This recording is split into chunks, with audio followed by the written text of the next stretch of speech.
உங்கள் தொழிற்சாலை மற்றும் நிறுவனத்தின் மின்சார தேவையை வங்கி நிதி உதவியுடன் சொந்தமாக சோலார் பிளான்ட் அமைத்து முழுமையாக நீங்களே பூர்த்தி செய்து கொள்ளலாம். Velan infra project private limited, Chennai. 9842252166.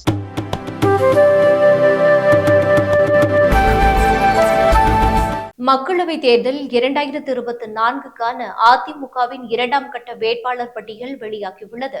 AIADMK பொதுச் செயலாளர் எடப்பாடி பழனிசாமி தேமுதிக உடனான கூட்டணி, மற்ற கட்சிகளுக்கு தொகுதிகளை ஒதுக்குவது, வேட்பாளர் பட்டியல் வெளியிடுவது ஆகியவை குறித்து நிர்வாகிகளுடன் ஆலோசனை நடத்தினார்.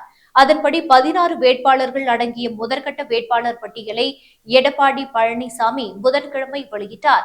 இப்போது 17 பேர் அடங்கிய 2ஆம் கட்ட வேட்பாளர் பட்டியலை எடப்பாடி பழனிசாமி வெளியிட்டுள்ளார்.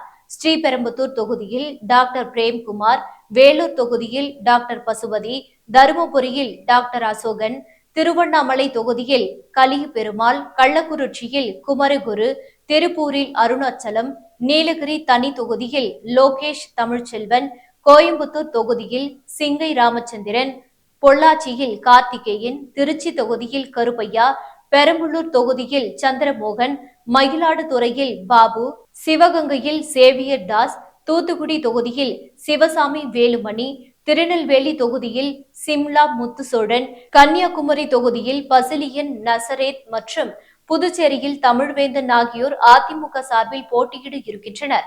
இதன் மூலம் மக்களவைத் தேர்தலில் அதிமுக 33 இடங்களில் போட்டியிட இருக்கிறது.